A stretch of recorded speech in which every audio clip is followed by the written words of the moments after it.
Olá! Este é mais um episódio do Negócio em Dia, o podcast da Academia Açaí. Eu sou a Juliana Franco, sou jornalista e a cada 15 dias tenho um encontro com você para falarmos sobre tendências do mercado de alimentação e histórias inspiradoras de empreendedorismo. No episódio de hoje, vamos contar uma história que une empreendedorismo e maternidade.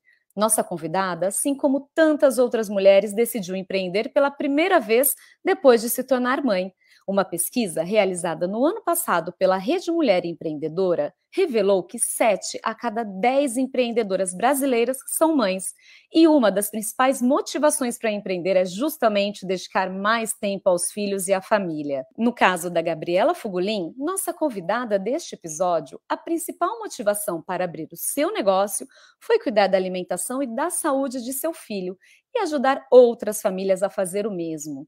Assim, ela criou a Padaria dos Bebês, uma empresa que faz pães, bolos e outras delícias nutritivas e seguras para o consumo dos bebês. Vai muito além das tradicionais papinhas de bebê que a gente conhece. Vamos recebê-la aqui para ela contar melhor essa história. Gabriela, seja bem-vinda ao Negócio em Dia.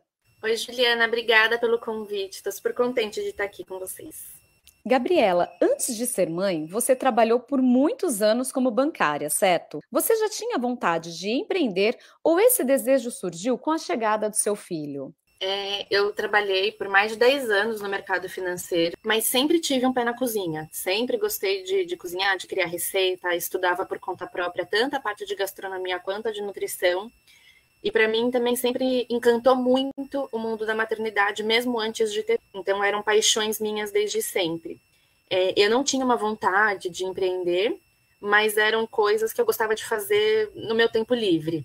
Quando meu filho nasceu, a vontade de criar um negócio que fizesse sentido, que tivesse um propósito maior, que eu visse que tinha um futuro de acordo com os princípios que eu acredito que vão ao encontro com a educação que eu dou para ele, pulsou muito forte. Então, foi meio que uma coisa natural, orgânica, não foi tão planejado, mas parece que tudo na minha vida convergiu para esse momento. Ah, muito legal. A maternidade realmente traz muitas mudanças aqui pra gente, né?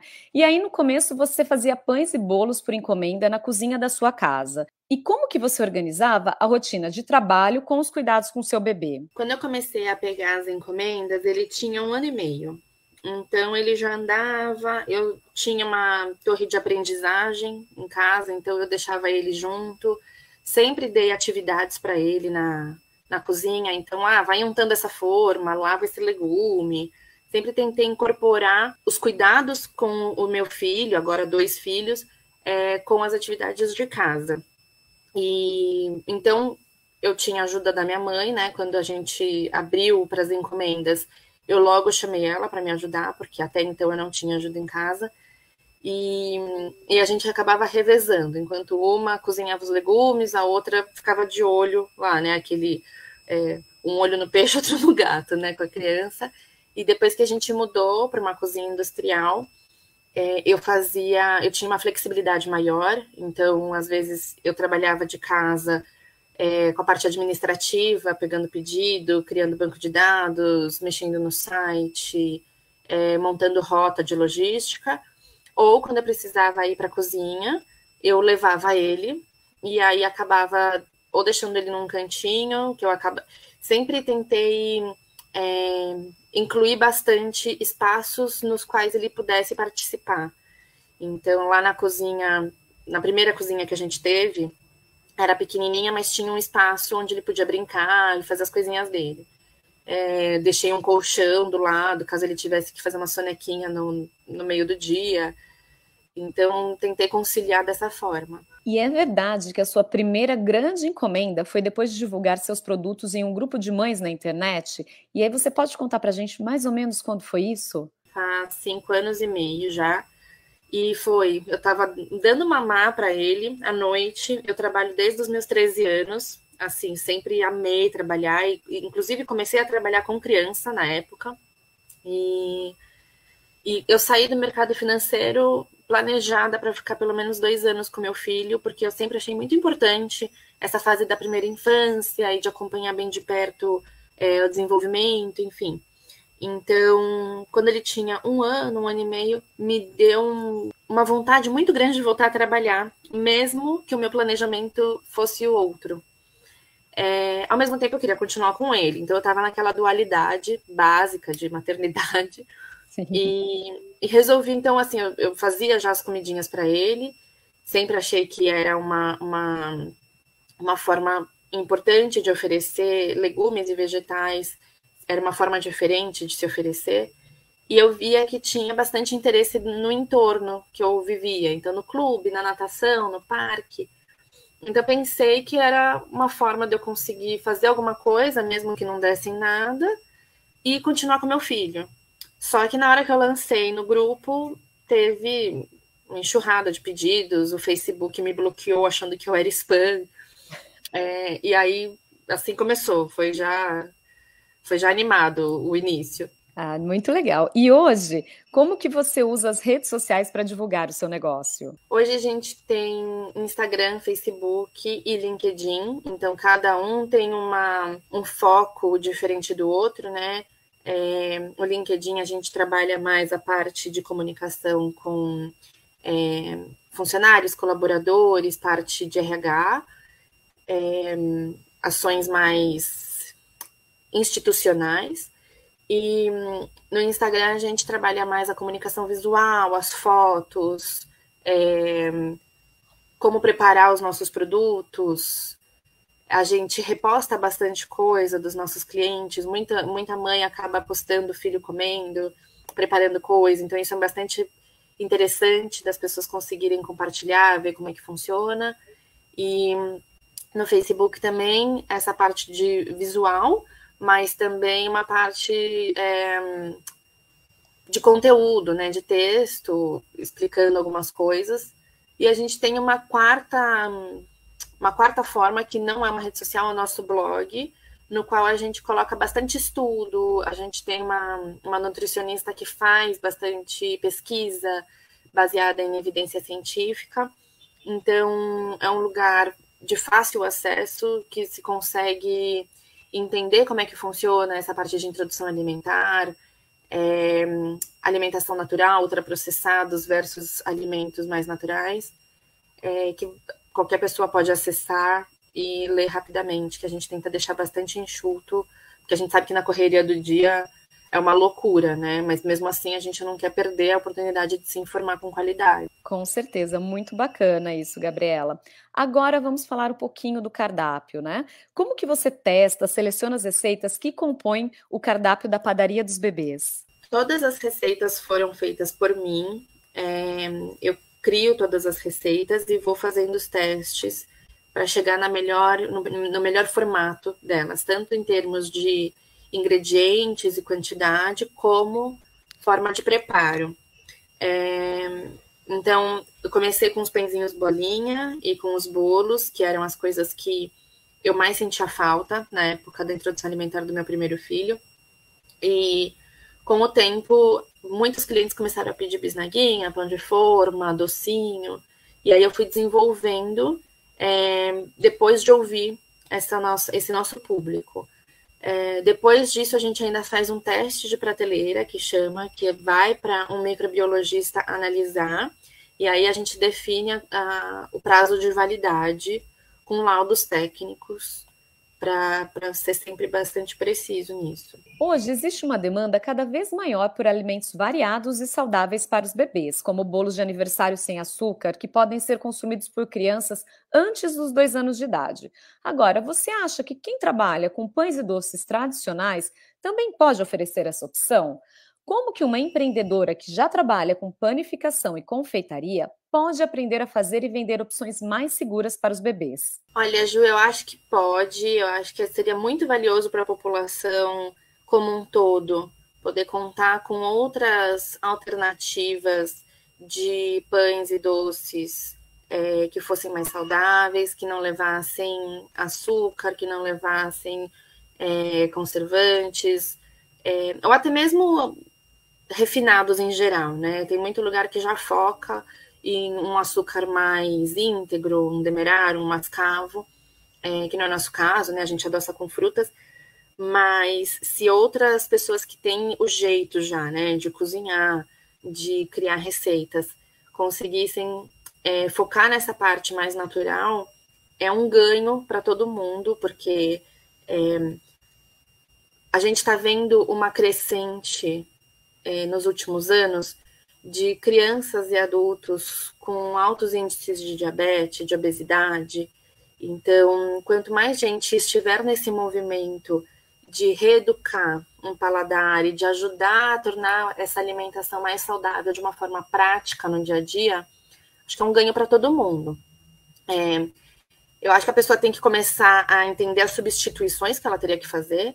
Então, por exemplo, uma farinha branca teria que trocar por uma integral, ou mesclar uma integral com uma branca, uma de amêndoa, uma de arroz, não sei. Teria que olhar o açúcar. O açúcar teria que ser substituído pelo quê? Uma margarina poderia ser substituída pelo quê? E aí mexendo nessa receita até chegar numa fórmula maravilhosa que funcione e que seja saudável. Certo. E mamães ou profissionais que trabalham com isso, tem no blog também algumas dicas da Gabriela. Vocês podem também se informar por lá. Agora, a padaria dos bebês é um negócio que cresceu muito rápido. A operação se expandiu em poucos meses. Como você permitiu que a empresa crescesse e ainda manteve controle sobre todas as etapas do negócio? Cresceu rápido mesmo. Em 3 meses a gente saiu de casa e foi já para uma cozinha já montada, industrial. 2 anos e meio depois, a gente aumentou a nossa fábrica 5 vezes o tamanho. Não é uma coisa, pelo menos para mim, não foi uma coisa fácil de ir delegando as funções, mas foi um aprendizado assim que eu considero um dos mais importantes ao longo da nossa trajetória. A partir do momento que a gente consegue ter uma equipe, colaboradores que sejam de confiança, que sejam extremamente comprometidos, responsáveis, atentos, isso já ajuda muito o negócio e quem está fazendo a gestão das áreas a pegar outras atividades e conseguir delegar com mais segurança. E aos poucos também a gente vai ensinando e acompanhando aquela pessoa que iniciou, porque o nosso negócio ele é completamente diferente de outros. Então, todas as pessoas que trabalham com a gente teve que ensinar como o nosso negócio funciona, quais são os nossos valores, a nossa missão, para que a pessoa também conseguisse se adequar à nossa cultura.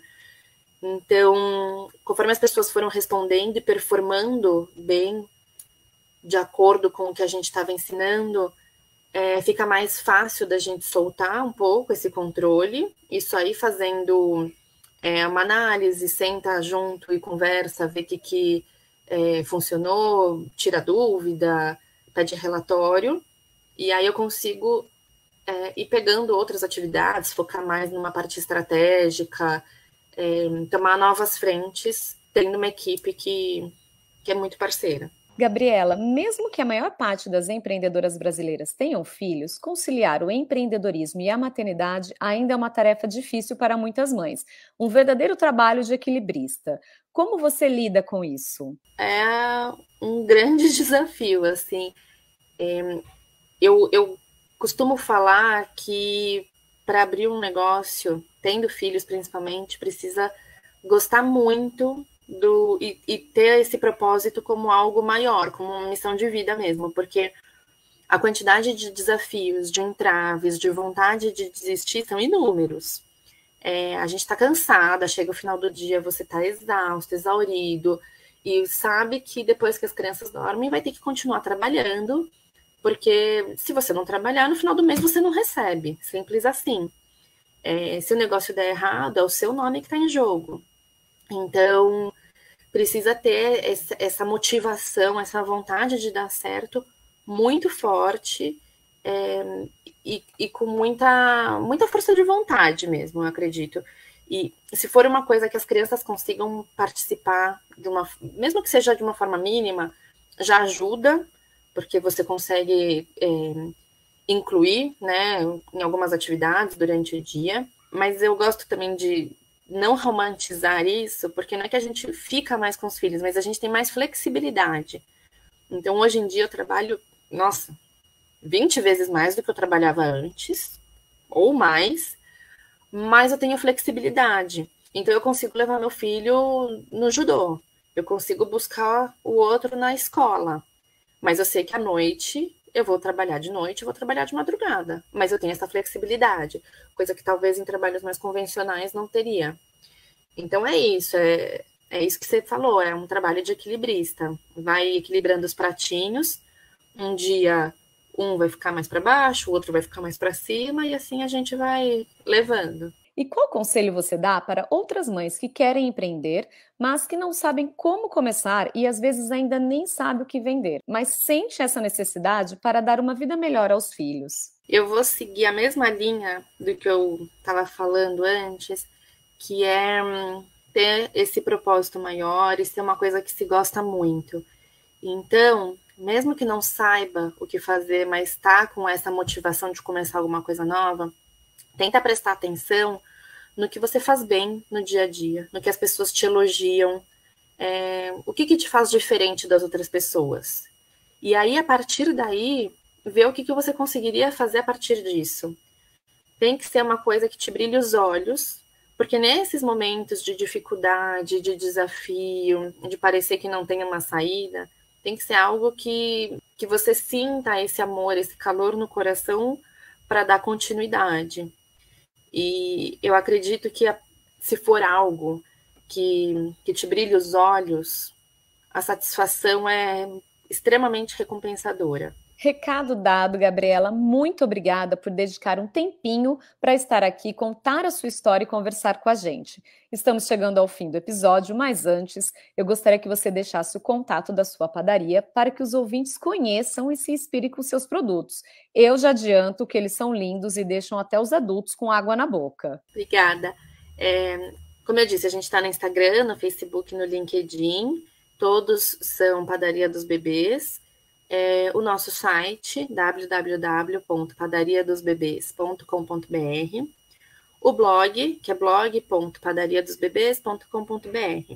E a gente tem uma loja em São Paulo, fica na Vila Olímpia, tem todos os dados, o WhatsApp, endereço, tudo certinho no nosso site. E a gente também conta com revendedores pelo Brasil. Então também tem tudo no nosso site, onde encontrar, tudo explicadinho. Obrigada, Gabriela. Desejo um feliz Dia das Mães para você e para todas as nossas ouvintes que também são mães e já empreendem ou estão pensando em empreender com alimentação. Que a força da maternidade seja combustível para que vocês tenham negócios prósperos e duradouros. Neste processo, conte com o apoio da Academia Açaí, que oferece cursos gratuitos para empreendedores que você pode fazer sem sair de casa. E assim chegamos ao fim desse episódio, que foi patrocinado por Cargill, Guaraná Antártica, Hershey's e Predilecta. O Negócio em Dia é um podcast realizado pela Academia Açaí, um programa do Instituto Açaí idealizado pela Açaí Atacadista com produção da Mega Media Group. Não deixe de nos acompanhar também pelo nosso portal academiaçaí.com.br e nas redes sociais. Até a próxima, pessoal!